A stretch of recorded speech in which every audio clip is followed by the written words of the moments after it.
Hello guys, and welcome back to the Painting and Texturing Intro with me, Elder, from Lodge Lemire. This is Chapter 7, the final chapter. And in this chapter we're going to be discussing how to export back out to Cinema 4D and how to get all our materials back in there and work with our new texture. Alright, so in between chapters I've done a little bit more painting. Brought in the back texture, kind of sort of painted that in a little bit, and I've also finished up the head, which was kind of an interesting process. So to begin this chapter, what we're going to do is we're going to go in and we're just going to do just a little bit more painting, solidify some of that knowledge that I laid down on the last chapter. Alright, so we go ahead and zoom in here on our model. We can see with the head that I went ahead and I brought in some images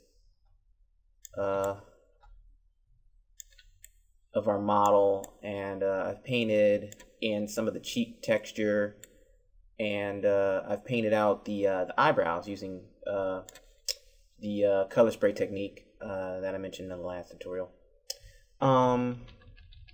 Looking at her forehead now from far away, it just seems like a little bit of a mess. It looks like there's like too much of a bright spot up there. So if we go ahead and zoom in just a little bit further, we can once again use our color spray technique, you know, to kind of get in here and do a little bit of color correction.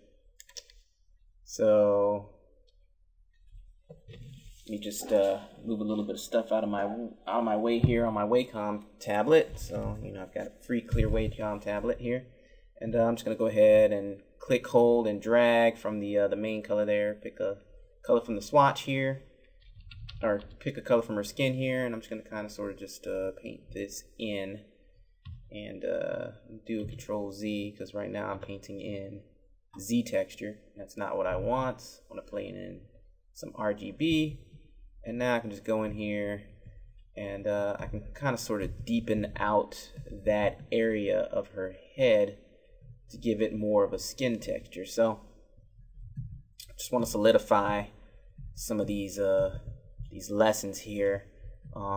This is a really great way to go ahead and just quickly add that skin texture that you're looking for. Now, this texture is based on your RGB intensity. So by having my RGB intensity down a little bit, I get a lighter texture. And sometimes you'll be painting and it just, you know, it'll vary up on you. So just pay attention to your RGB intensity, your Z intensities, and, you know, just play around with them. Try to get the look you're going for. The RGB intensity tends to affect the opacity of how strong your brush is. So I can paint with full pressure on my Wacom pen by just pressing down on it like I would press down hard on a pen to like get significant lines. But if I just paint really lightly with my Wacom pen here, I can get a really light coloration here, and I can kind of just sort of vary up my color. So that's really good. But with the RGB intensity at 100%, you just get this this flat level of color that can be kind of unappealing sometimes, depending upon what you're trying to do.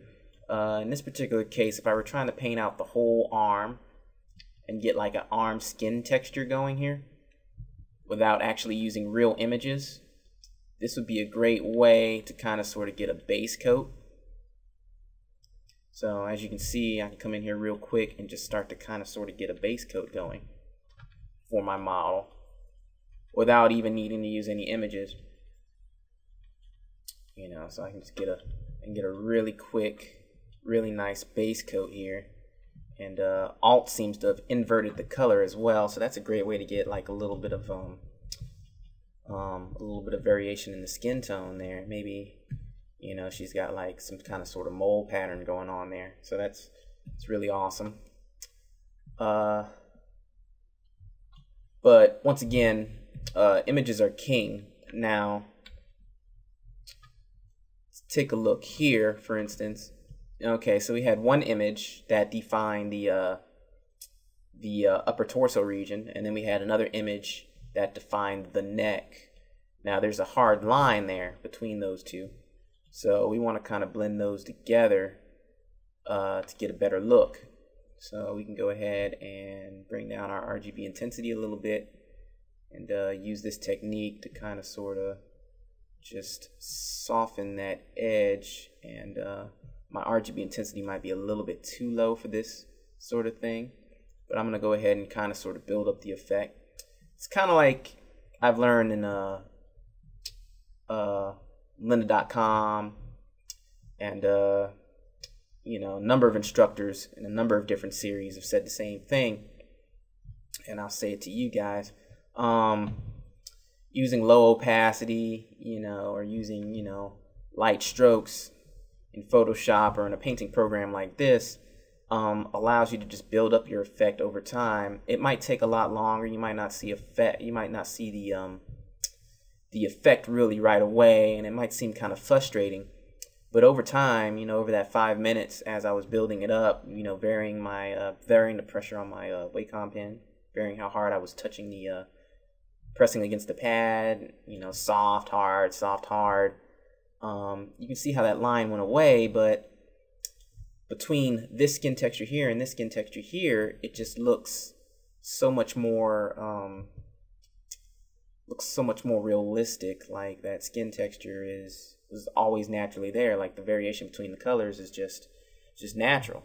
You know, she went out in the sun at different times. Her head got hit by the sun in different variations than her chest did, and you know, so there's a nice color shift there, and that's a great way to get rid of those seams. Same thing here. This is a projection error due to the fact that we projected that image on the front, and it hit the side, but it didn't quite hit the side with quite the clarity that the rest of the texture hit. So we can come in here and we can kind of sort of use our Wacom pen, this time probably with a higher RGB intensity, to try to get, you know, more of that speckled variation in here. And we can kind of just sort of, you know, clean that up. Use the back, which has got more of a sunburn, crisp type texture to it, and we can just come in here and we can just kind of sort of paint that so it doesn't look like a very obvious texturing error. Instead, it looks like, you know, real skin. And we can vary our RGB intensity back down. We kind of paint sort of kind of hard with our Wacom brush to kind of get this speckled pattern going, but at the same time, you know, I basically layered that up between 5 different strokes, and I just kept coming over here and just picking different colors so that, you know, the back and the front, the colors mingle here, because that's what would naturally happen. The colors will kind of sort of mingle with that skin, so we get this variation. Now it doesn't quite look as detailed as the skin here, so what we could do is we could bring in a extra texture from the back. You know, we can come in and we can go ahead and import in a different texture. Preferably if we have a texture up above of her arms, that would be the best. This might not be the best model because we didn't really get a texture like that, but maybe we can just pick this image instead, this one that has kind of sort of some of her shoulders in it, and we can drop that in the spotlight and close out the light box, and then we can try to lower the opacity so we can see what we're doing. Okay, and we can try to get something along the lines that looks kind of close to what we're looking for here, so somewhere around there. Change our spotlight radius a little bit so we can actually get a nice little radius going here, and hit Z, and we can kind of sort of start to paint in some of this texture from the image. So now we get this realistic skin texture. And Shift Z to close out the spotlight, and then we can come in and try to vary that up, you know, and just add on top of it, you know. Now we've got this real skin texture that we're working with now, and we've got that realism, you know, that fine detail there. All right. And then, of course, you know, for most of this, we want to make sure we're also painting in symmetry. We kind of missed out on our symmetry here. And I kind of made that mistake on a few other areas when I was working between chapters. But, you know, here especially, we definitely don't want to have to paint this twice, especially with the way the band here works. So I'm going to come in. We're going to go ahead and import a texture. I'm going to go ahead and use this side hip area to define this. And go ahead and load that up and add it to Spotlight. And close our light box. Bring Spotlight over here and then drag there so we get a nice little anchor point. Go ahead and scale in. Like so. And try to match up this band. To kind of sort of match, kind of sort of get a good, you know, just a good area that we can, you know, match up quite nicely. It's more important that we match the overall chest and back area. I mean, we want to match the band because what we're basically trying to do is create a situation here where the band wraps around and it looks like it's realistically going up and around her pelvis. But at the same time, we also want to capture, of course, that side detail as well. You know, so we might need to scale this down. We might need to rotate that back out, and we might need to. And it's kind of cool because we can overwrite all of that texture here. You know, well, maybe what we're going to have to do is do a nudge. So just come in here and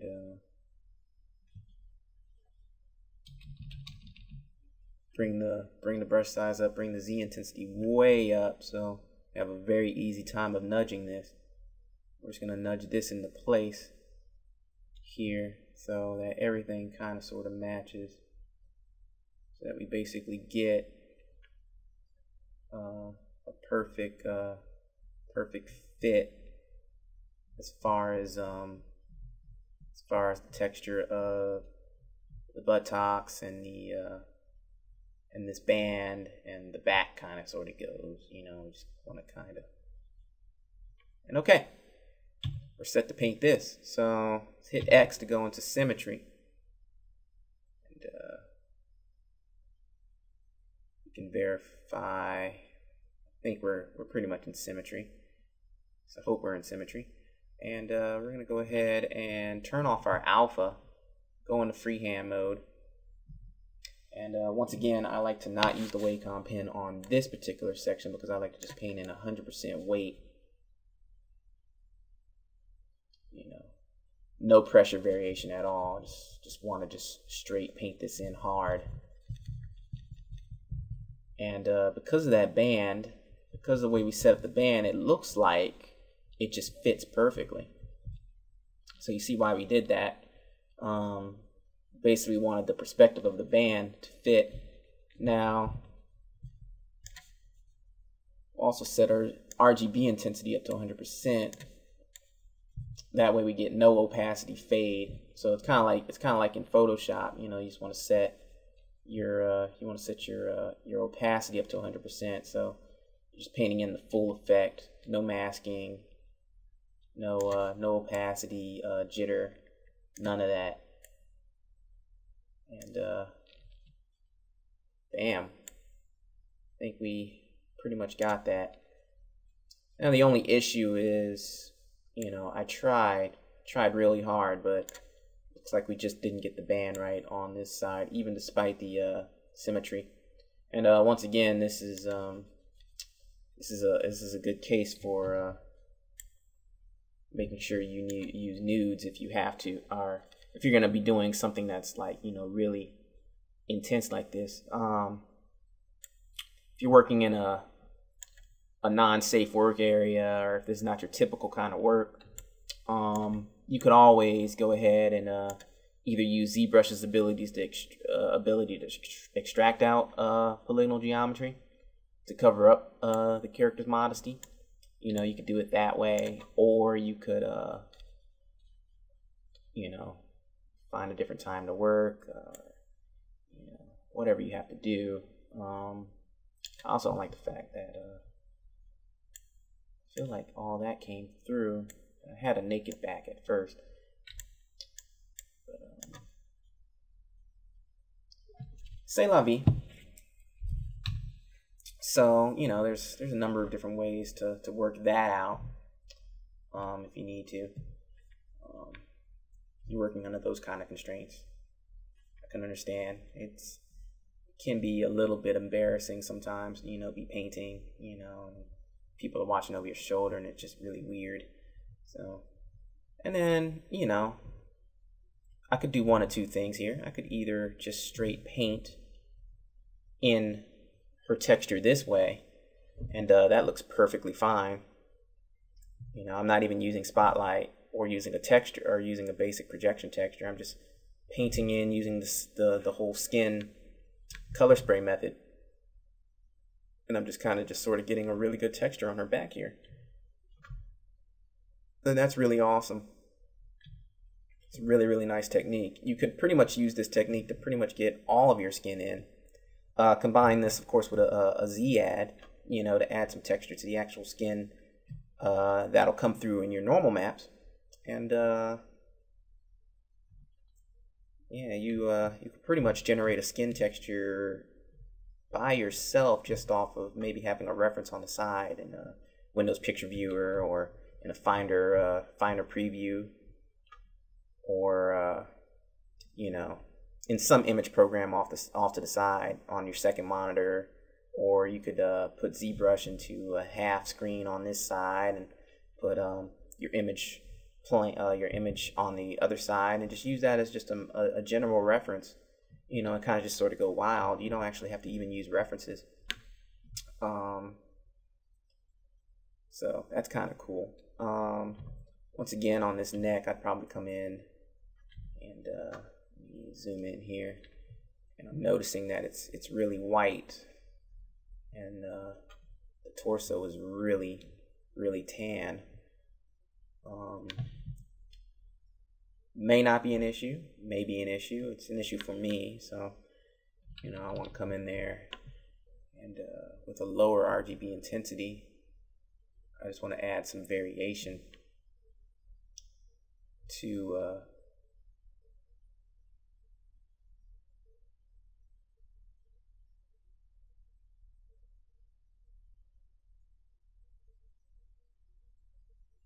I think what I did was, wow.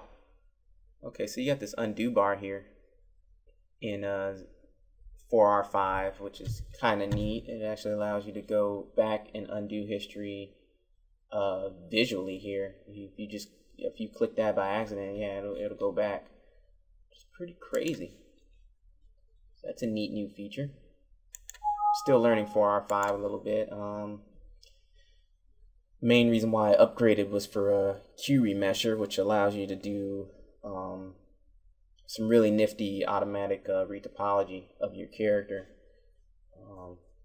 Really cool. There's also some really awesome retopology brushes in here now as well. And then I completely missed the whole release. ZBrush 4R4 also had some really neat stuff as well. But yeah, I just basically wanted to select this color, and I just kind of sort of wanted to just darken the neck a little bit, you know, to add some more variation here. You know, it just feels too light. I'm comfortable with it coming around on this side and this side, although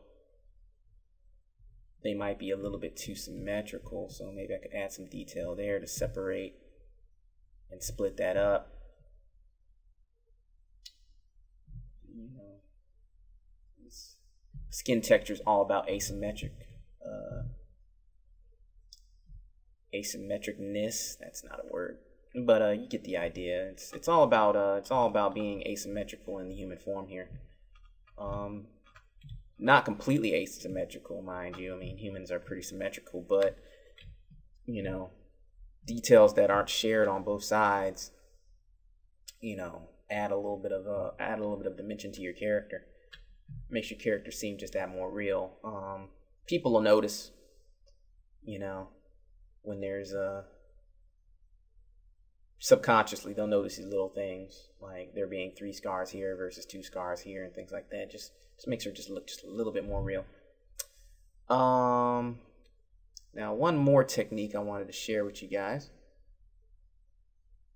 is, once again, you can always come into your internet browser and you could always search for textures as well. So here we're searching for a green eye texture, and then we can go into images here in Google, and we can get a really detailed high resolution eye texture to use for projection by going into our search tools here and going into any size here and choosing large. They changed up a lot in Google over like the last 5 months or so. I remember everything used to be over here, and now when you click, you get this big huge pop out like this. I don't really like this too much. Still haven't gotten used to it. This big huge pop out. It used to be different. I think it used to pop up over here on the side, and it would show it, and it would allow you to click, you know, whether or not you wanted to go to the website or whatever. But you know, just, you know, pull images real fast off the internet. And then you can come into your Testa directory here, and you know, just add it to your references. So we'll go back to the home directory here and let Windows chew through whatever it's trying to do here, and go into references and, you know, just pull something down. I mean, I guess this one looks kind of cool, 1000 by 1000. That's a really good resolution. I like to get a resolution that's, you know, anywhere above, you know, 1000 pixels. Preferably, if this is going to be a 2K map, you might want to try to get something that's above 2K, but you might run into issues trying to do that one.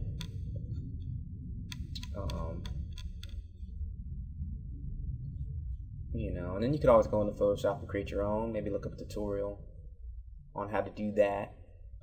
This one's great also because it's got this nice eye texture to it too. We're going to go ahead and use this 2000 by 2001, and then I'm going to go ahead and view the original image. Now in Google, what you want to do is you definitely want to view the original image, because it brings up the image in full screen like this, and you can be sure that you get the max resolution. Too often people will send me images, you know, and I'll be trying to composite or use them in Photoshop, and they'll have done this. They'll have gone here and they'll have done save image as here, and this saves the thumbnail, and you're gonna get like something that's 300, 200 by 200 pixels, 72 pixels per inch or dots per inch. And it's not going to be conducive to doing really high resolution stuff. Raster images are already pretty bad as is, because they're limited by their resolution. You know, ultimately, if you could get a vector image of an eye texture, maybe do like green eye, maybe do eye texture SVG, you know, so you get something in the SVG format, which is a vector format. Maybe you could type in AI, so you can try to get, you know, an Illustrator file if it can be helped. You can manage to find something like that. But I mean, for a texture like this, it's pretty simple. So simple that we can just go ahead and just do this. So view the original image and then just pull this straight down.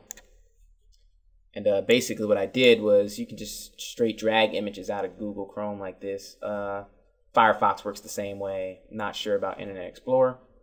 Safari probably also works the same exact way. I think it does. You can just click and drag the image right straight into your Windows Explorer, or right straight into your Finder, and it just pops in there and just downloads the image. So that's pretty awesome. And then we can come back into ZBrush here and go ahead and move our model a little bit to get her back on the screen. And then, you know, we can go into our subtool at this point. And as you can see, I've finally brought in both eyes. But we can now go into our subtool, and we can turn off the body, we can turn off the left eye. Now we're just dealing with the right eye. We can frame it up so we can see all the polygons. And then this subtool here only has 354 vertices or points that are active right now out of the total 15 million that's being used by the whole entire model. So as you can see, subtools can have their own subdivision levels, and they have their own point counts. And we're basically going to want to polypaint on this, so we're going to want to go ahead and increase its subdivision levels to a pretty sufficient amount. I'd say 1 million is perfectly fine. And you get a nice round, soft texture here. Lots of detail that we can use for pixels. And then we can go into our texture here. Go ahead and import in our green eye reference here. And switch that on, added spotlight. And we can start to move our spotlight tool here, into place, and place our iris where it needs to be placed. So it needs to be kind of sort of there.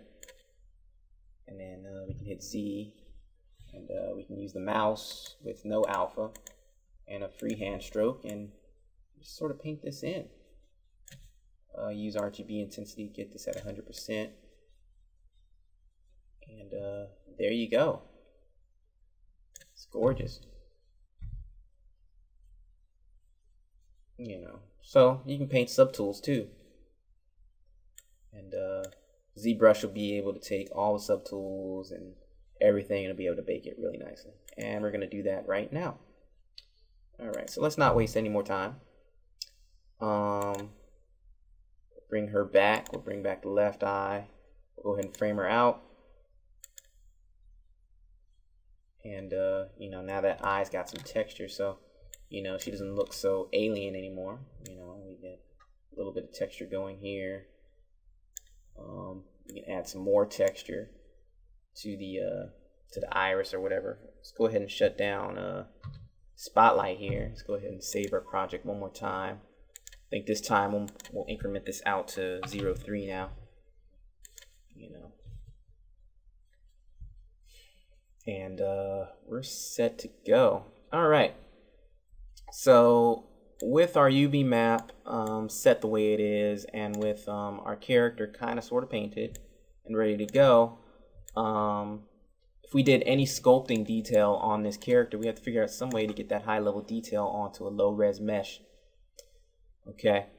And there's a number of methods we can use. I think ZBrush 4R3 introduced vector displacement maps. And vector displacement maps are kind of a crossbreed between normal maps and displacement maps. They allow you to get, lighting detail, and then they also allow you to get displacement detail. So what a displacement map does is it takes the low res geometry, in which case DAZ outputs models that are somewhere around 12,000 quads. Okay. Give or take. It's going to take a 12,000 quad geometry model, and it's going to make it look like it's 16 million polygons. And it does that by actually at render time creating that extra geometry. It basically subdivides the model all the way up, and then it adds all the geometry and pushes all the geometry out based on the map that you generate. Just kind of like sort of a grayscale 32-bit map that, the grayscale values dictate how far and where, certain geometry gets pushed out. A normal map does a trick by using the normals on the actual polygons themselves. Basically what it does is there's rays of light coming off the skin here that hit the model, and they bounce back. These polygons bounce back light at a certain direction, and depending upon the direction that they bounce the light off, you get certain shadows in certain places, and you get certain highlights in other places. And what a normal map does is it maps pixel perfect normals to every polygon on the low res mesh, and by changing the direction of those polygons, it generates a pretty high res model. All right. So those are your two methods. Me personally, I really like to use normal maps. I'm not too fond of displacement maps for a number of reasons. Displacement maps change your geometry at render time, which means they have the possibility of changing certain dynamics that you might have done if you don't take that into consideration. For instance, if you do some really drastic changes to your skin geometry or whatever, here in ZBrush is high level detail, and then you try to use a displacement map to mess with that geometry. You know, at render time, some of your geometry might end up out of your clothes because the model that you did the dynamics on and the model that is ultimately rendered are two totally different models. All right, so you have to find fixes for that.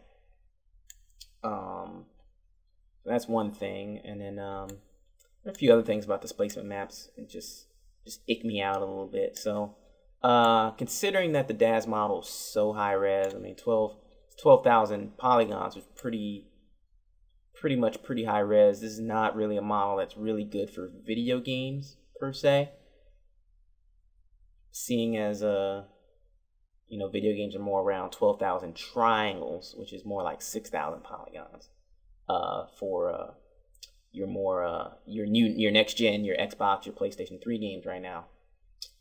Your next gen gaming, you know, they're topping out at 8,000, possibly 10,000 for like cinematic real time game scenes, you know, or for the main character that's going to be on the screen the whole entire time.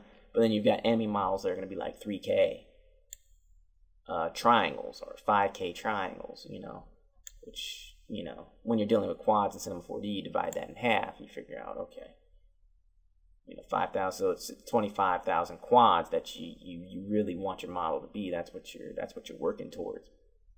You know, so they're very low res. This is a very high res cinematic model right here.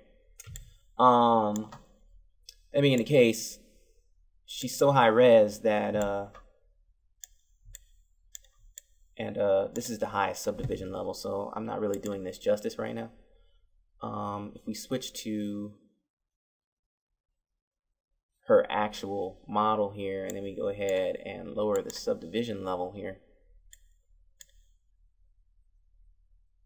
Okay, this is a little better.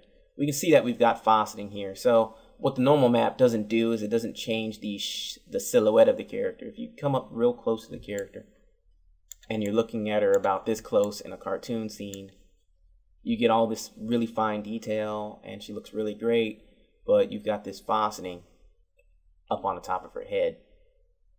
Her silhouette hasn't changed. Displacement maps change the silhouette. Anyway, a vector displacement map is the best of both worlds. It changes the silhouette and it does something with the normals, and it kind of uses the idea of a colored kind of displacement map. So it's kind of looks like a normal map.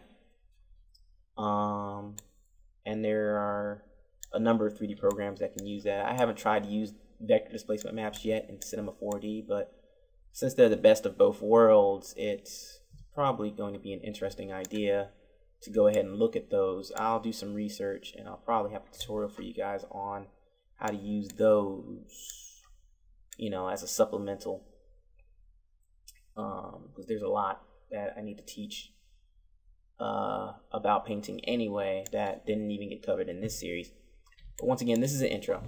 So anyway, what we want to do is we want to get a normal map out so we can get this really high resolution, really soft detail that we got. We didn't really paint in any significant changes to our overall geometry, or rather we didn't sculpt in any significant changes, but fact of the matter is the subdivided geometry just looks so much smoother, and just that smoothing alone is gonna come through on the normal map, and it's just gonna look really, really nice. So we want that, and just for the giggles of just being able to actually, you know, see how the normal map is going to work in Cinema 4D, we're going to want that. We're also going to want the We're also going to want the I'm going to export the displacement map just to show you guys how that would work, but we're not necessarily going to really use that one. And then of course we're going to want our color maps. So let's go ahead and go into our Z plugins, and what we're going to want to use is the multi-map exporter. And what the multi-map exporter in ZBrush here does is it allows us to export all these maps. So we can get our nice shadow detail from our ambient occlusion. We might want that map. We can get a cavity map, which is really good in body paint for painting in, you know, more detail into your mesh. It allows you to see the areas that you sculpted in that are, you know, deep and that are crevices in the actual mesh. And that allows you to get, you know, that really good shadow or that really good specular map detail that you might want to paint in body paint. We obviously want the texture from Polypaint. That's the biggest thing out of here. And we definitely want the normal map. We're going to take the displacement map. We're not going to use vector displacement maps in this particular case. And we're going to go ahead and take our ambient occlusion too, and maybe use that. And then we can give it a map size that we want. We're going to go ahead and use 4K maps, cinematic quality maps. If you're working with games, you're probably next gen games, you're probably going to stick with 2K. Or depending upon, you know, what resources are being taken up in the game, stuff like that. Depending upon what this character is being used for, you might even want to go down to 1K. All right. And then what we can do is we can just create all our maps. And we can tell it where we want to save the maps at. So go ahead and save these in her texture folder.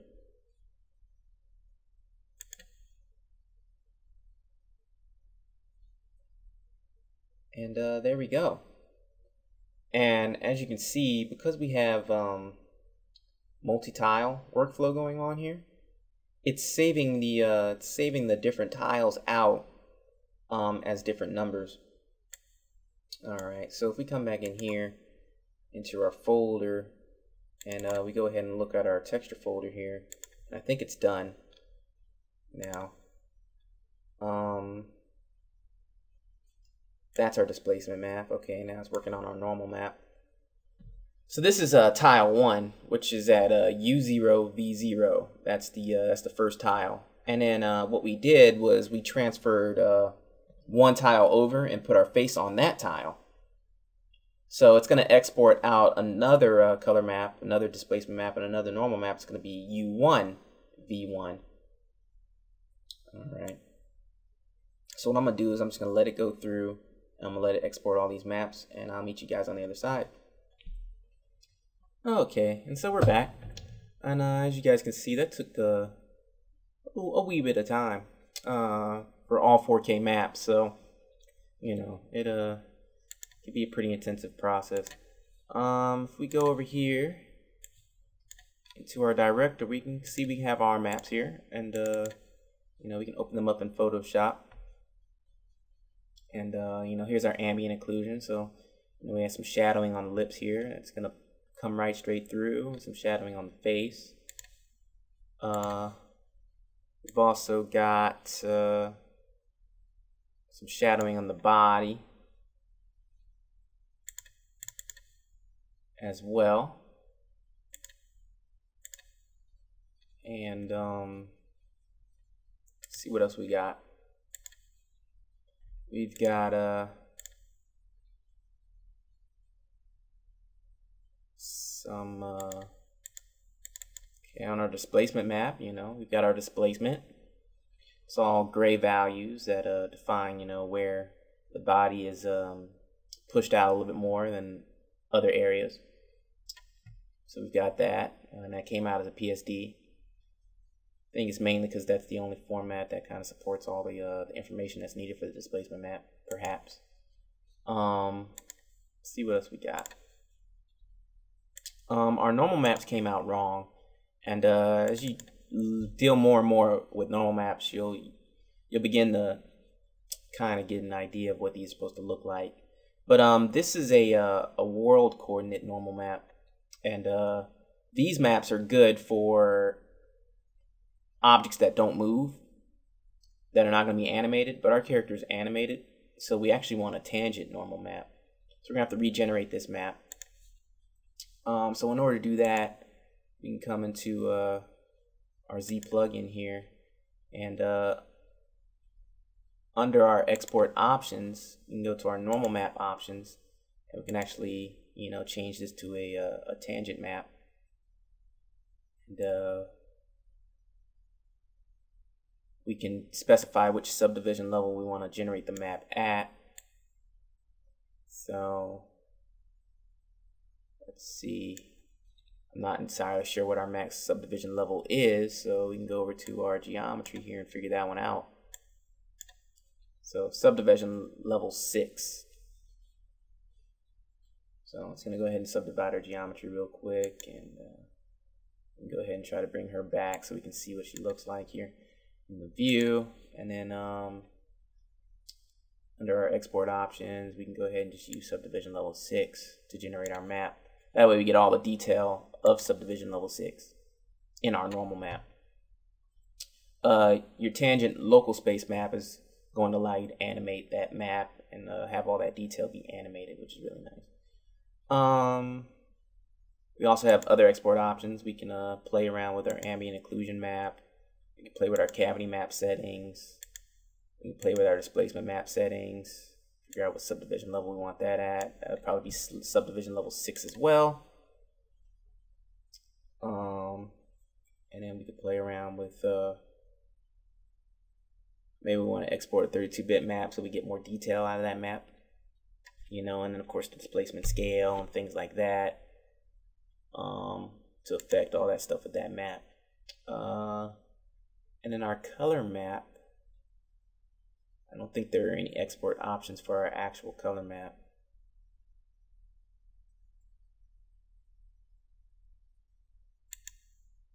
So that's good. All right, and then we can just go ahead and create the maps again. This is gonna take a while, so I'll probably pause the video while that happens. But we don't need to actually generate the polypaint texture again. We don't need to generate the ambient occlusion again. That came out just fine. We only need these two maps, the normal and displacement map, to be regenerated based on subdivision level 6, and the normal map needs to be a tangent map in order for it to work in Cinema 4D for us. So I'm gonna go ahead and save my project real quick, make sure nothing crazy happens.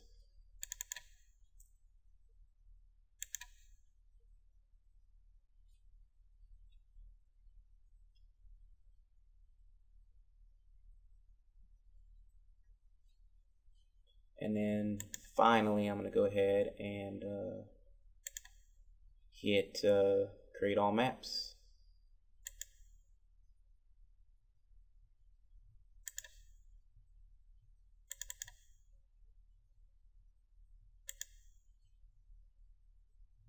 And it's going to go ahead and create all those maps for me again.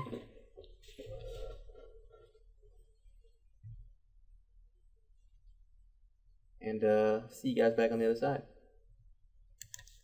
Alrighty guys, so we're back, and that took another 6 minutes to generate those maps. So we're good. At this point, we've got quite a few maps here. They came in as copies, so they automatically just created a underscore copy file here. Instead of actually overwriting the originals. I actually deleted the originals, and then I just renamed the copies to what they're supposed to be named.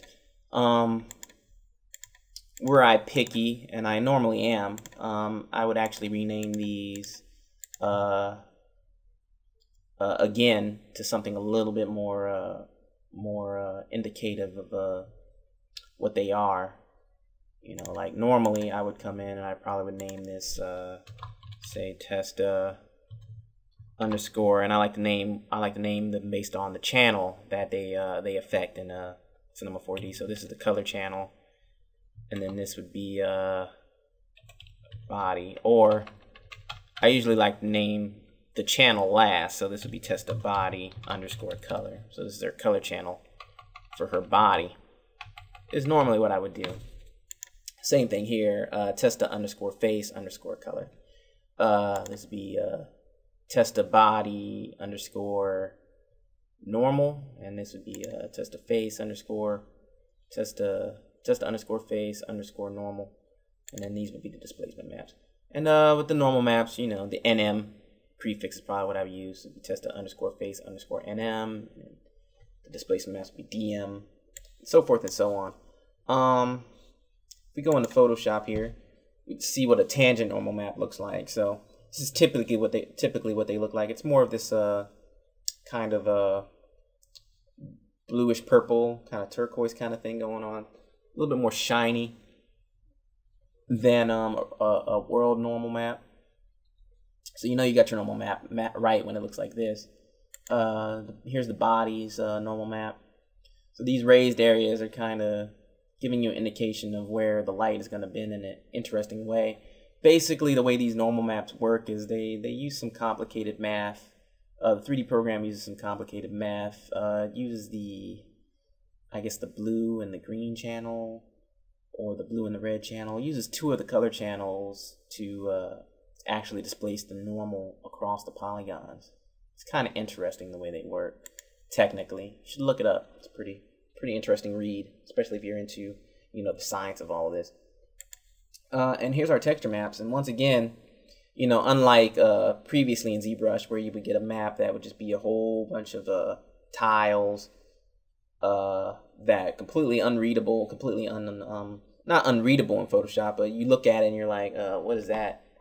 Where are my textures at? You know, what defines what? Here in Photoshop, with these texture maps that we got out of UV Master, these are perfectly clean. You can tell that this is the chest area. This is where the brassiere is. You can tell that this is kind of where the back of the brassiere is. These are kind of where the shoulder blades are. This is the arm. It's not painted, but that's the arm. You know, I think these are where the nipples were, because they're not here. And this is the shoulder blades. You can see what you're working with here, and you know, you can come in Photoshop here, and you can just do, you know, basic Photoshop editing on things. You can come in here and add a use soft light and add like a tattoo here of a lightning bolt or a rose or whatever have you. You can you know, come to the leg, and you can add, you know, her boyfriend's name on there. You can do a whole bunch of different things. So you've got all this power in Photoshop to go in and, you know, use your layers and kind of sort of do stuff in here. And all that stuff, most of it will import into Body Paint just fine, and it'll actually be in the layer panel, and you'll actually be able to see all your blending modes, and you'll be able to work on it there in Body Paint just like you worked on it in Photoshop. So very powerful. There's also a way to project down a view of your model in ZBrush and then use Photoshop to actually paint on it in Photoshop. So a number of options in ZBrush, a number of options in Body Paint to allow you to get, you know, the job done. This is really great. And here's the face, and once again, the way we had the way we had this laid out originally, you know, the face was broken into 3 different parts. It would have been impossible, not impossible, but it would have been, you know, difficult to go ahead and try to edit here in Photoshop. It just wouldn't have looked quite as nice as it does now. You know, now we can come in, we can see, you know, where our texture is. We can see that's where the scars, this is where the ears are. We can see all this texture and all this detail. We can see that this is the back of the head. You know, we can go ahead and add in more skin detail flat here. Create maybe a black and white or a grayscale skin texture, and then overlay it and use soft light and blend in, you know, some skin detail here.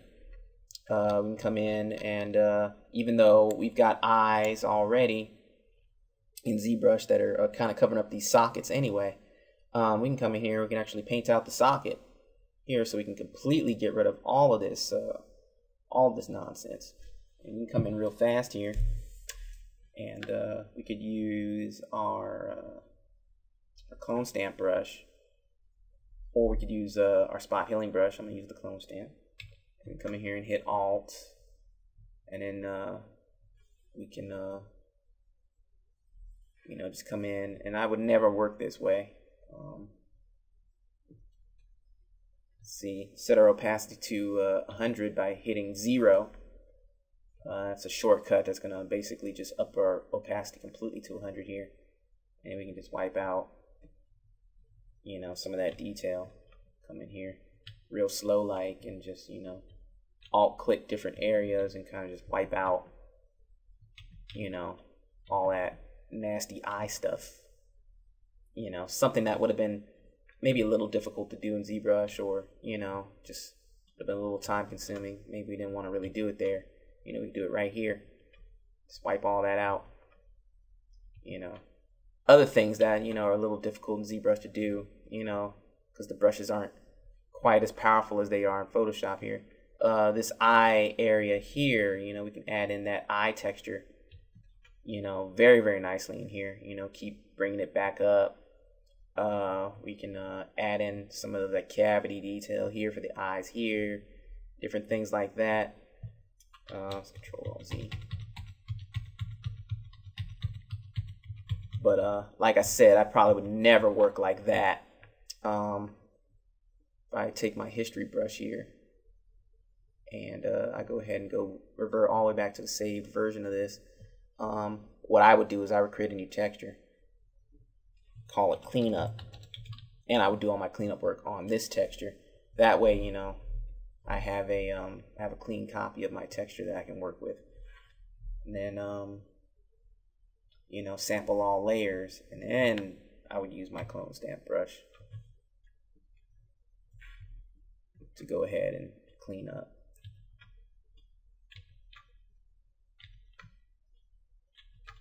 So that's the more appropriate way to work, because now, before or after, you know, I can come in here now and you know, if I make a mistake, it just gets crazy.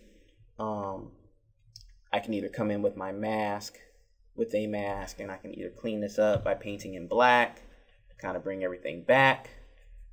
You know, I could do that. That's one way I could do it, you know, in case I just painted a little bit over. Or, you know, I could use, or I could just completely wipe the layer out entirely and just start from scratch. So, you know, that's how I would work here in Photoshop. But, you know, we cut out those UV polygons for the lips and gave them their own texture space. So now they've got, you know, all this pixel space to, you know, have that extra data. We can come in and we can clean up this projection here. It's a bad projection, so we can come in here and clean up the lips, now flat, you know, versus, you know, the hardship we would have had if we had to do it in ZBrush. There's no way we could get at those under lips for real in ZBrush.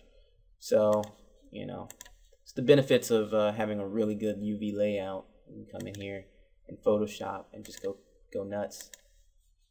But all right, back in Cinema 4D, here's what we've really been waiting for in this this last tutorial here. We're gonna go ahead and import our model back in. So right now we've got Testa here, and we've got the original version. We never actually saved out the new UV map for this version. If we go ahead and go back into Body Paint, there's a few things I wanted to show you that I couldn't quite get to work right in when I was talking about them in Chapter 2. Okay, so we go to Body Paint UV Edit. You'll notice I did a few things to my hierarchy here. I cleaned up the eyes, the jaw, and the tongue. So basically, I got rid of all the materials that didn't really refer to them. You know, the different body materials. And same thing on Testa's Mesh, actually. I got rid of all the eye materials for the most part, except for the lacquer mill. I'm gonna bring those back. I'm gonna have to go to like an older version of her though, and bring those back in. Same thing with the tear ducts. Bring those back in, and those might actually be like a separate object or something like that. I'll just call those extra eye components or something like that, and put them in a separate separate object, and probably weight them to the upper jaw. And I'll also do the same thing to the corneas as well, because those should probably be separate as well. They're basically a shield that's over the eyes, but if you try to bring those into ZBrush and use them as one whole object, ZBrush is not going to like that. So or not, yeah, the corneas.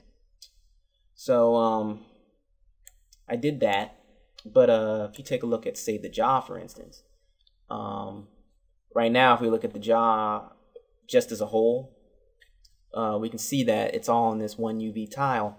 But I noticed something interesting about the UV tiles, and now that I've got it zoomed out, you can notice it as well. You also notice it here. The offset for the V is 100%. That means that this particular material's UV tile is actually offset one whole tile. And when you click on the materials, yeah, you can see what UVs that they're affecting. And in chapter 2, for some particular reason, I couldn't see those, and it was really weirding me out because I know I was able to see them before. And it was mainly because, yeah, they're actually offset one tile, so they were actually up here. Same thing goes for the teeth. You know, if I select the teeth, I can see the teeth. If I select the jaw, I can see the jaw. And actually, what's going on right now is the teeth are selected because they're actually selected in here. If I were to hide her actual mesh, there you go. You can see that they were actually selected in face mode. And because we're in polygon, we're in a UV polygon edit mode, we can actually see them here as UVs. So that's where the teeth were. Same thing with the jaw. That's where the jaw was, and that's why they're where they are. Same thing with this jaw and this teeth. And you can see that if they were all on the same UV map, you can see how the jaw, this jaw and its teeth are offset from this jaw and its teeth. So, you know, nice little UV layout. We could, of course, lay both of these together. We could paint these in ZBrush, and then we could use Photoshop to kind of sort of lay these both together into one UV map if we wanted to. Or we could always create two separate materials in our materials editor. One for the lower jaw, one for the upper jaw, and then just use those. I also cleaned up my materials in the sense that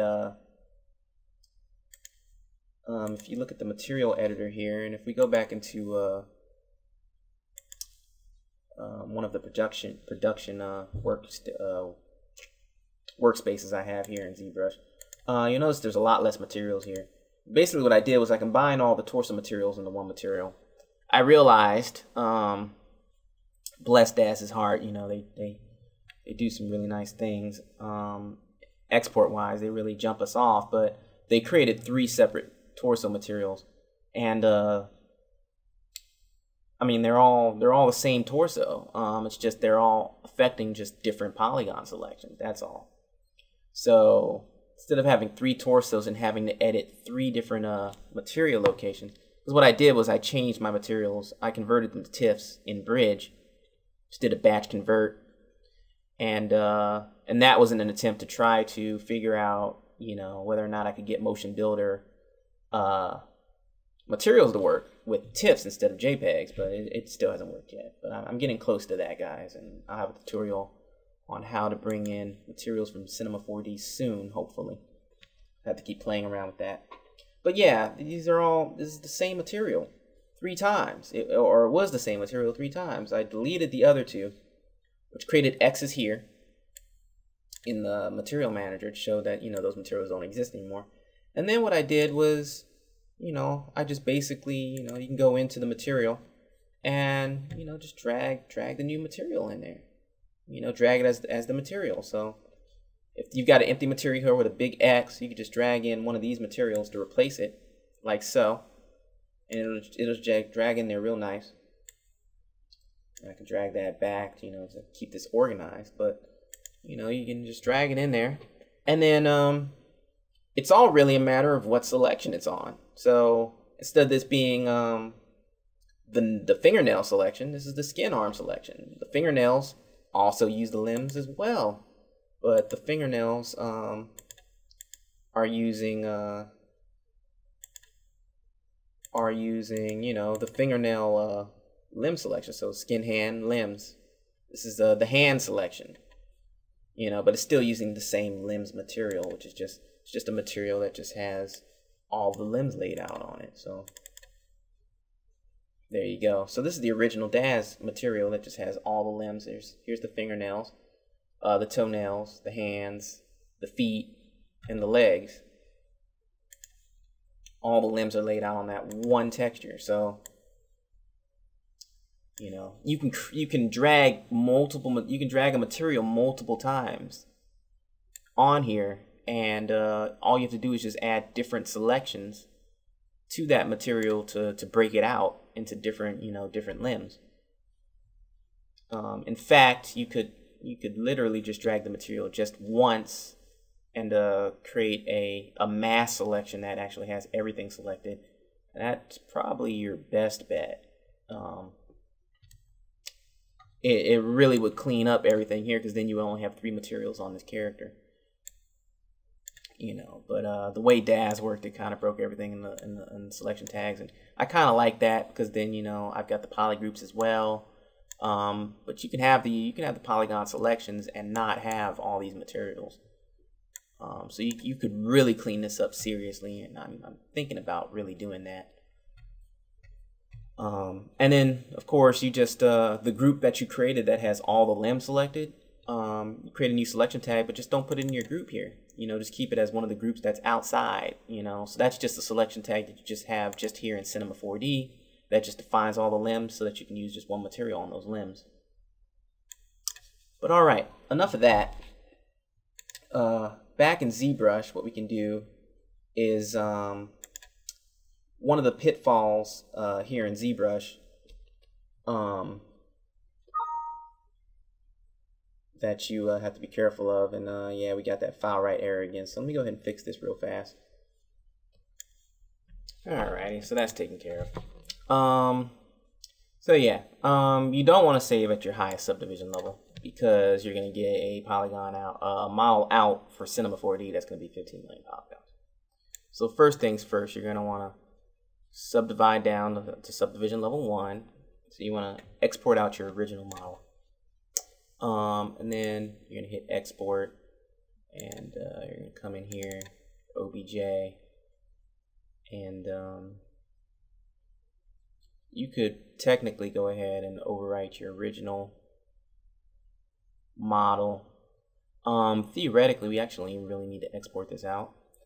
We didn't do any serious changes to the model, and for that matter, we really didn't do much of anything to it. So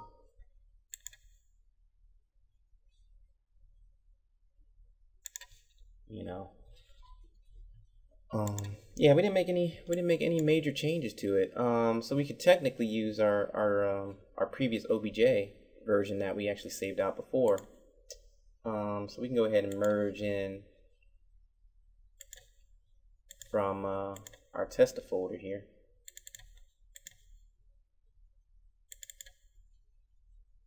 You can merge in this tester version.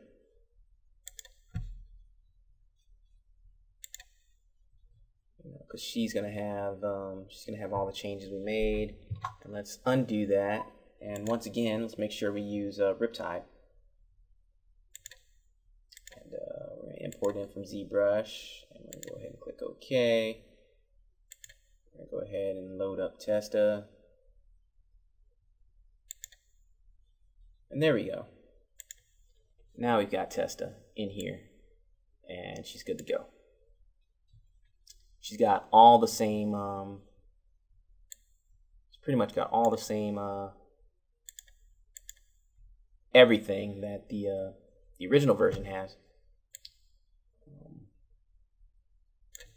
And what this means for us is we can get rid of a lot of these tags. So pretty much get rid of all of them, with the exception of the UVW tag. And we won't get rid of the image. We won't get rid of the material tag either. But we can get rid of all these tags, and we can actually re-add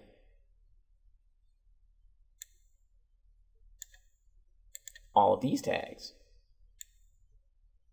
So yeah, the great thing about a character that pretty much you know, is exactly the same as the other character, no changes whatsoever, is the fact that we can pretty much copy just about all of our tags. We don't want any of the material tags. We do want the selection tags. So we can copy those, just do a control, and then come over here and just make sure they get dropped in the right area. So now her selection tag should work just fine. We should be able to select her feet. Like I said, once again, she's the exact same model. Nothing's changed other than the fact that her UV's changed.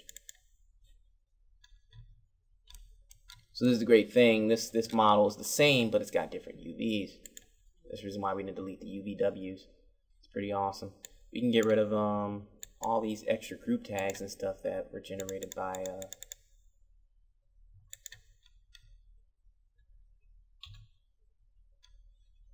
Riptide as well.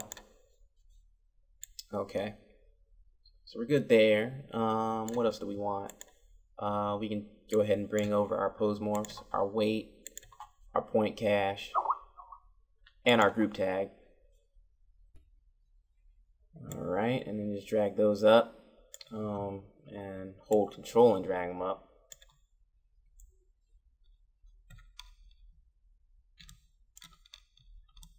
And now we've got all those tags on there. She did kind of shift a little bit though, which is interesting to me.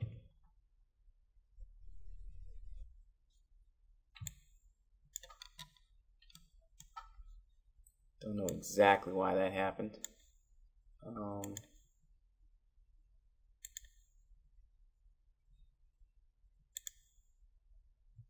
Here, let me try bringing the weight tag again, and let me try resetting her bind pose. Okay, so that seemed to work. Let's bring the other tags up and width. Alright, so yeah, we should be good here. Let's see how her pose morph tags work.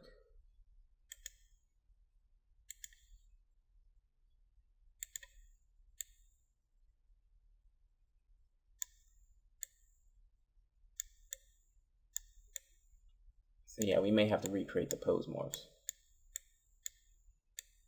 But I feel like they were broken with Testa anyway. And I'm actually going to have another tutorial on that because phase shift is pretty awesome. And I'm going to show you guys how to better work with these pose morphs.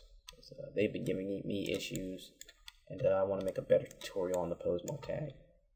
So yeah, we got our weights, pretty much got everything. Back, if we were to add a skin tag or a skin deformer to the mesh, then yeah, we can manipulate her bones now, and she should move just fine. She hasn't changed fundamentally or radically, so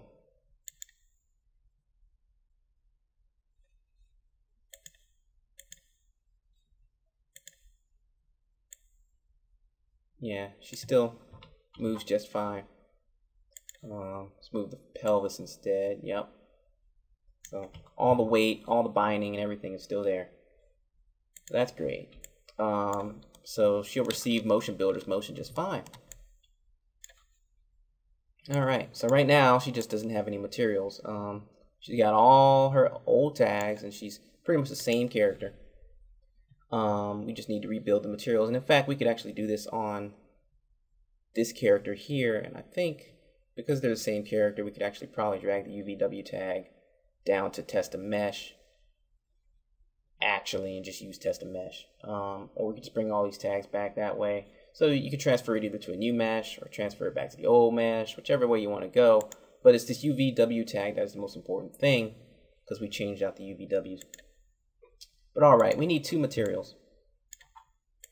One's going to be the body material, and one is going to be the face material. We only have two different textures. right now, or two different tiles. One was defined for our face and all our face stuff. The other one was defined for the body. All right. Thanks to not renaming the files, I also know that it looks like the body is on tile 0 and the face is on tile 1. So I know I can drag the face up here onto Testa, and then I can kind of move it into place. So, and I know I need to offset the U for the face by 100 because it's one tile over. Okay. So that's your multi-tile workflow right there. That pretty much takes care of that. The face tiles will be on will be offset to the second UV tile, so they won't be overlapping the body, and the body will be on tile 1. Pretty much it. So now at this point, we're gonna go ahead and bring the color up to white.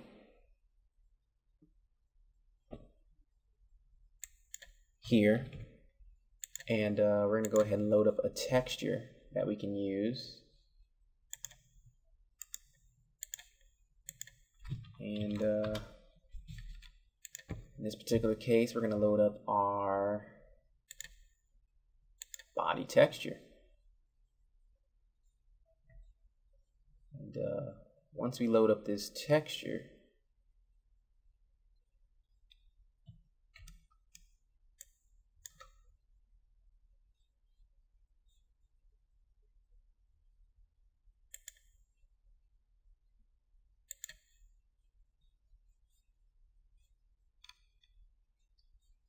we theoretically should have seen some change, but maybe we need to load up the face texture first. So in the face, I'm also going to load up the, and since it's occurring after the body, that may or may not be the reason why we haven't seen a change yet. So,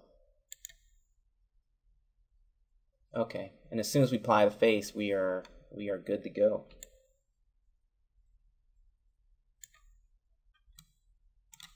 Alright, and now we're just going to make this also white.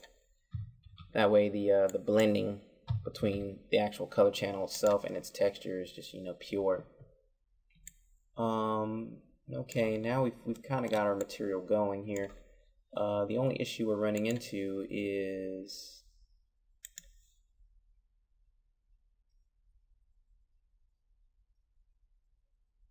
let's see. Okay, the material shouldn't, the texture shouldn't tile, or the material shouldn't tile, because they only take up one tile, and that's all they take.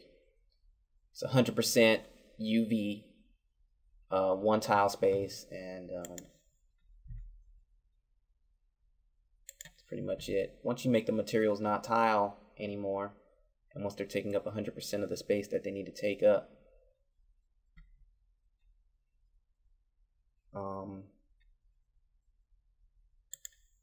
we should be good.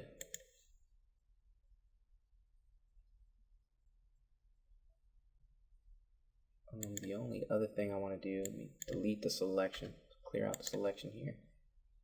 Okay, perfect.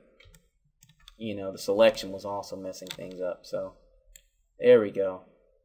And then you can see those nasty seams that you've got going on, but you won't see those in render time. So if we would go ahead and render her out, she should be beautiful. You know, so it does provide for a pretty ugly viewport look, but ultimately when she's rendered, it's beautiful. The only other thing I want to do is I'm not entirely sure why the eyes are missing or why they look the way they do. No, they're just missing entirely.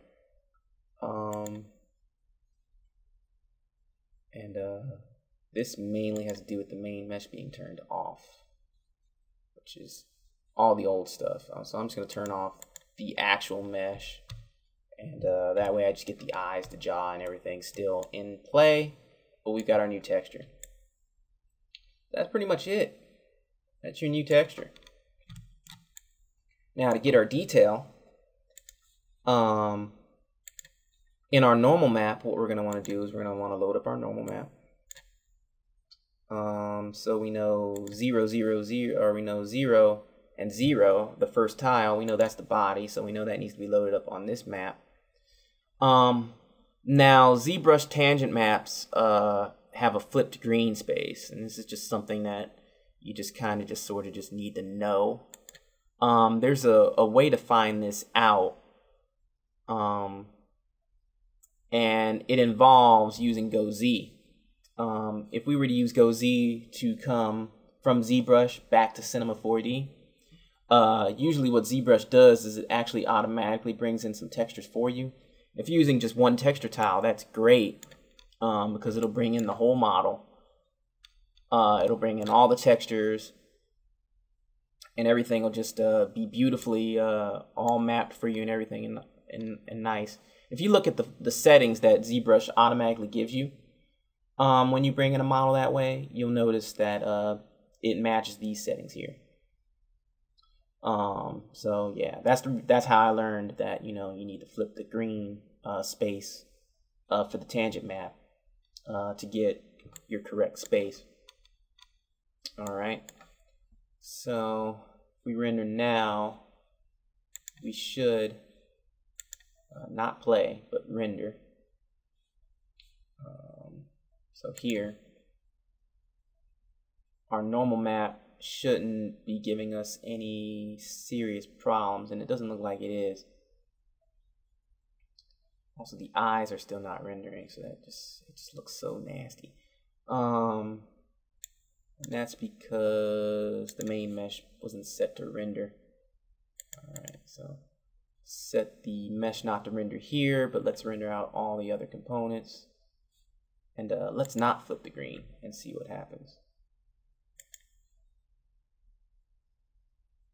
This normal map is probably not indicative, a really good indicator, because this normal map really doesn't do much of anything except, you know, provide just a little bit more smoothing of the normals. There's no real displacement on this normal map, so. But if you're using a normal map that has a little bit more displacement, you would definitely see a difference depending upon, you know, how you set these settings up. So that's a tangent map. Once again, an object or a world map is going to, you know, be more suited to something like a chair or, you know, a prop of some sort, something that's not going to really animate as much, you know, but for a fully dynamic moving character who you're going to want to utilize for, you know, cinematic film, a normal map with a tangency is going to work the best. So we can do the same thing here for the face. We just bring in our normal map. And we know that's going to be U1. It's going to be one UV tile over from the original UV. And we're going to want to flip its green space. And we're good on the face.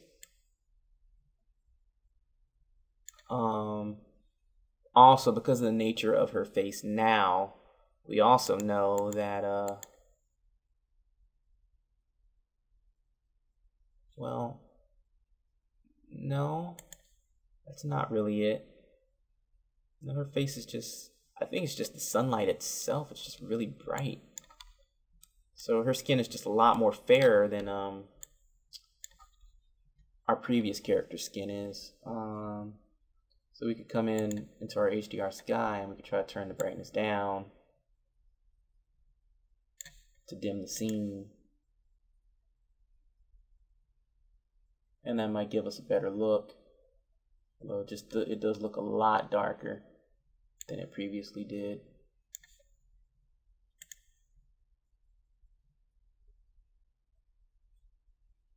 Just seems so much darker, but you know, she does look a lot better than she did in that super duper bright scene. We haven't even actually really even applied illumination to this yet. Luminance to this yet to get our subsurface scattering and things like that to really shine out, to really, you know, give the skin that real human look. You know, this is just based off of just the shades that we already have. But all right, that's pretty much it. The only other thing we need to do is bring in our displacement map, and displacement map is a little flinky. I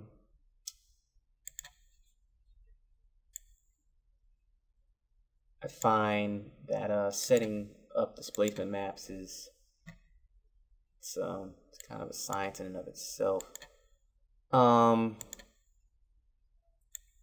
According to some of the stuff that I've read, usually you want like a subdivision level here that's like maybe one less than the original subdivision level that you had in ZBrush, and then of course you just want to play with your height a little bit, you know. So you want to turn on subpolygon displacement, and you want to subdivide, and this is basically replicating what happened in ZBrush subdivisions wise, and then the height just basically affects the intensity of the displacement. So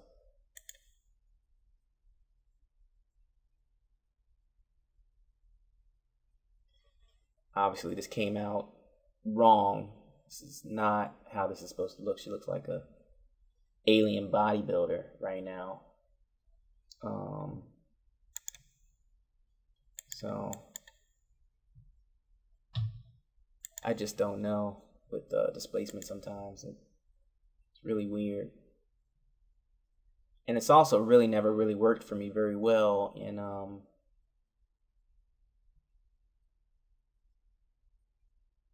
it's never really worked for me well out of GoZ either.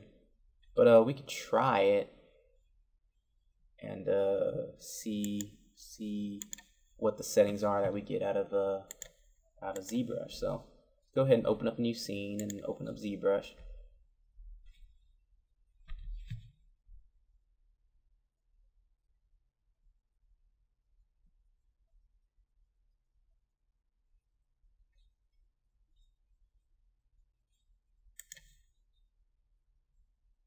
And I'm going to go ahead and load a tool and come over here to our 3D modeling. Come over here to Testa. Let's go to our ZBrush folder, load up our O3, and then let's see what we get maps wise out of ZBrush if we go ahead and generate our maps here. So we'll go into edit mode, we'll go ahead and framer, go ahead and use the left mouse key to kind of sort of get her kind of where we want her, and then snap her. No, didn't really work out very well. Try this again. Snap, snap, there we go, and then snap. So you kind of get close to where you want it, and then snap to try to get it, you know, into a good spot, and then snap again, you know, once you're in that good spot to kind of get it where you need it to be. All right, and then the original method that I used to use prior to, you know, using Riptide and doing OBJs and things like that would be you go ahead and create a new texture. You've already got UV maps, so you're good. But if you didn't have UV maps, you could come here and create a ZBrush UV map. It'll be all nasty and stuff with that, all those tiles and things like that, but it'll work for you. I usually like to do either group UV tiles or adaptive UV tiles if I'm going that route. And then your texture map properties, you can go ahead and create a new map from Polypaint.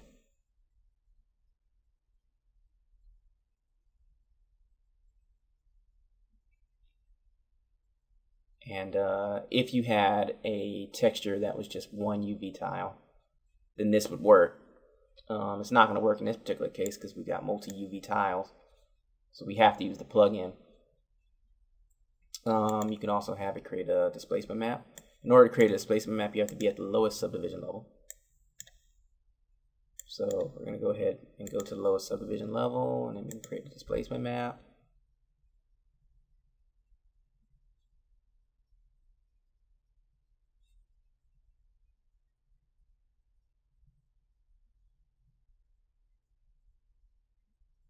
it's going to go through and do its thing. And it's going to give us a displacement map. It's basically going to give us all our high-res detail. And then, of course, we can finally create a normal map, which also has to be done at the lowest subdivision level, if I'm not mistaken.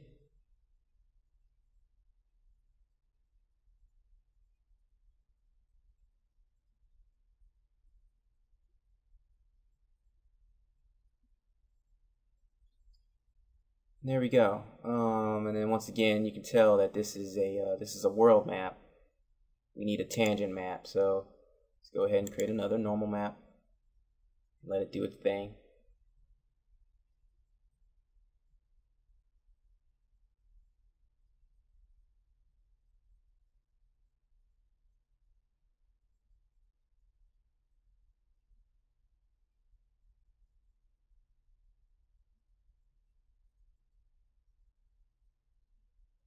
And there we go. We got our tangent normal map now. Okay.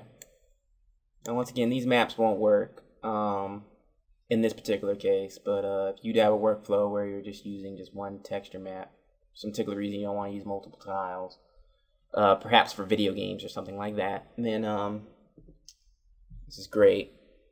And then we can just do a simple GoZ. And apparently I've never done GoZ here in ZBrush R5 before, so it's asking me to find my files and my programs. So there's Photoshop.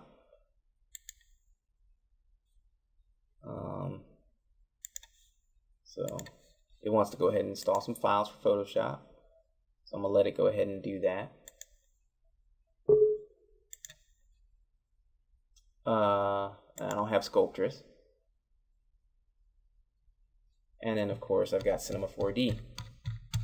Alright, so, you know, one of the first things you'll notice is, yeah, your model comes in like ginormous. The point counts also get all sorts of messed up. No, I take it back. This model actually came in perfectly. No, it didn't. No, you can tell. Here, it's 18,000 centimeters tall. So, you know, first of all, it comes in super duper large. Unless you do this by GoZing directly out of Cinema 4D to start, your model's typically going to come in and it's going to be distorted in terms of size. So this already kind of like destroyed your point count, destroyed everything. You're not going to be able to use this model with your old original model. So this workflow already just does not work. The only way it's going to work is, like I said, you would have to select the original model that you want to send to ZBrush, and you have to go Z from here to ZBrush, and then save that Z tool out. When you do that, what happens is ZBrush gets a version of this model that, you know, matches the dimensions and the size and everything that's in this current project. Even still, when you go Z back, the model's going to be flipped upside down. It's going to be reversed. You're going to have to flip it back up and do a number of things to it. However, the way I used to work prior to doing it the Riptide way was I would let the model come in. It would be flipped upside down. So basically it'd be down here. The feet would be touching. So it'd be kind of like she was like reflected on the Z axis or whatever. But she would come in with all her materials. So all I would have to do is go ahead and transfer the material tags over to my old mesh. And because my old mesh had a skeleton and everything like that, I didn't lose any of my skeletal data. I didn't lose any of my selection tags, and everything was perfectly fine. And that's how I worked for a long while until I discovered I could do it in a different way and everything would still work out okay.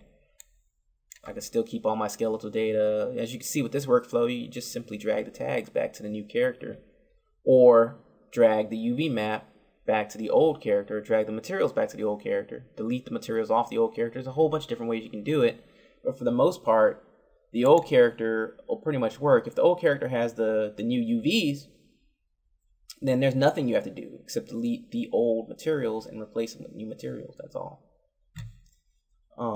This GoZ method requires a whole bunch of workarounds, but we can see what the material gives us. So they automatically turned on subpolygon displacement. They already gave us a subdivision level of 4, and they gave us a height of 23 centimeters. They also turned on round geometry, turned on almost all the check marks except for map resulting geometry. So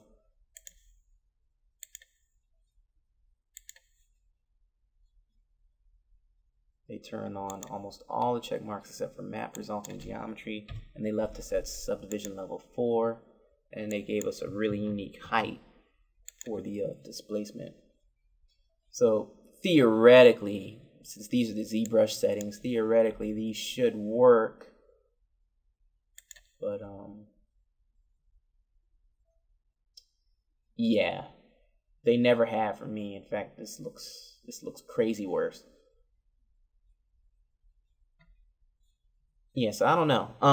I have looked this up before in the past, and you know, there's a whole bunch of tutorials on how to get this right, but yeah, those default ZBrush settings just don't quite work as nicely.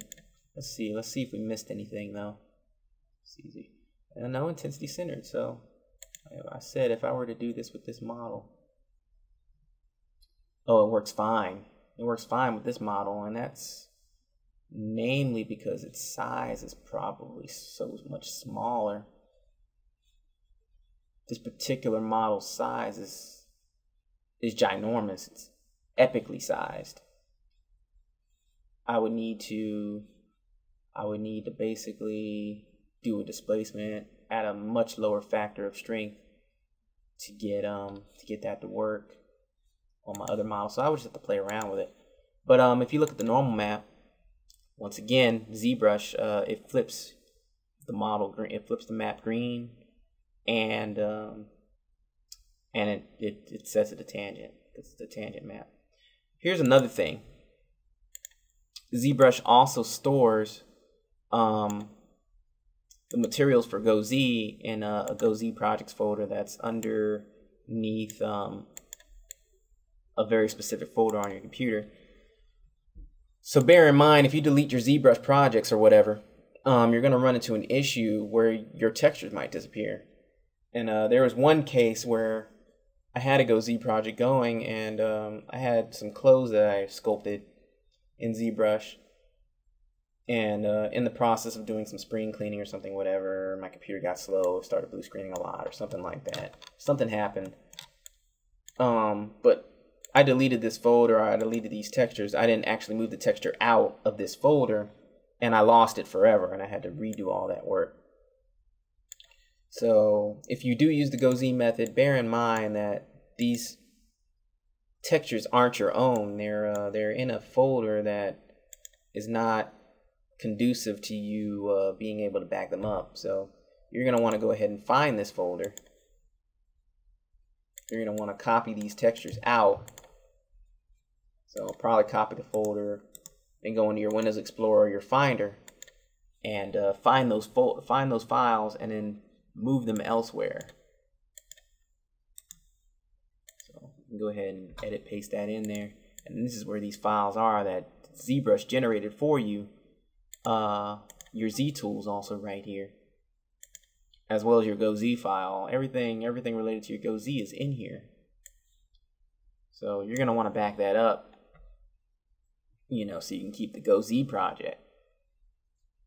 Now, GoZ is a beautiful thing, pretty awesome when it works, and it works. There's caveats, like I said in Cinema 4D, that I just went over. You know, it's a pretty nice method to get your stuff in here. The only problem with GoZ is you're not going to be able to do a multi-tile workflow. So there's no way you're going to be able to get like super duper high resolution on specific parts of your model, like your torso, and you're not going to be able to get this high level of control that you've gotten over these particular materials. You know, I've been able to split these materials up into 2 different materials. I've also been able to, you know, organize my maps in a certain way here, been able to edit them here and do different things, you're not going to get that out of your GoZ functionality with Cinema 4D anyway. In fact, for that matter, I don't think you get that ability out of any 3D app you use. Even though the GoZ functionality is a heck of a lot better between 3ds Max and Maya, the fact of the matter is the materials just aren't going to. ZBrush by default is a one UV tile pony, and your materials just are not going to be able to GoZ out and have it be like a one-step trick. You're going to have to use some techniques to do that multi-tile workflow and to get that detail. And that detail is very important in next-gen games and in film. You're going to want multiple materials on different parts of the character so that different parts of the character have more detail. Well, all right, that's it for me, and that's the end of this this tutorial series. I hope you enjoyed. This chapter was incredibly long, but there was a lot to cover.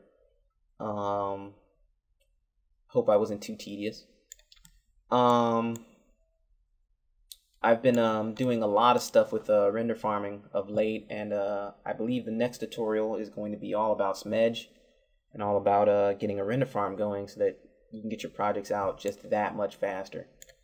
It's also going to go over a lot of stuff that, you know, I actually did professionally and got, well, I do this professionally too, but I mean, I was in IT, you know, in the Navy, so that was my bread and butter for quite a few years, and you know, I'm going to be putting on my IT hat in that one and showing you guys how to set up servers and how to network computers and things like that. So that's going to be fun for me because it's, you know, it's a different hat, a different set of skills and different set of techniques.